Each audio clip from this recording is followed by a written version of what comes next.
வணக்கம். இந்த கையில் இருக்க கீரைக்கு பேர் என்ன? முள்ளுக்கீரை. முள்ளுக்கீரை. இதனுடைய மருத்துவ குணங்கள் சொல்லுவீங்களா? நீர் இருந்தா எது நீர் உடம்புல இருக்க நீர் நீர் இதெல்லாம் காய்ச்சி குடிச்சாச்சுன்னா இந்த நீரெல்லாம் வச்சோம் இல்லையா? அப்போ கிட்னி சம்பந்தமாയിട്ടുள்ள நோய்களுக்கு நல்லது இல்லையா? அதில் இருக்கக்கூடிய கழிவுகள் எல்லாம் நீக்கி உடம்புல இருக்க நீர் எல்லாமே போயிடும். இதெல்லாம் பழைய காலத்து மருத்துவ முறைகள். முன்காலத்தில் இதுதான் இல்லையா? இந்த காலத்துல யாருமே இதை பயன்படுத்தாத ஏதோ ஒரு சில ஆட்கள் படுத்துது, பழைய ஆட்கள் உங்களை மாதிரி பழைய புத்தி உள்ள ஆட்கள் பயன்படுத்துது. அல்லாத ஆட்கள் எல்லாம் அப்படியே விட்டுட்டு காலைல நீர் மேல நீருன்னு சொல்லிட்டு ஆஸ்பத்திரி போய் லட்சக்கணக்கில் ஆயிரக்கணக்கில் செலவு பண்ணிட்டு இருக்கு. இந்த மாதிரி கீரைகள் சாப்பிட்டா சொன்னாலே இந்த உடம்புல இருக்க நோய்கள் பாதியும் தீர்ந்து போகும் இல்லையா? சரி, வேற எதுக்கு மருத்துவ குணம் தெரியுமா?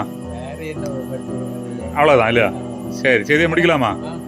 சரி சரி, ஓகே, வெற்றி உண்டாகட்டும்.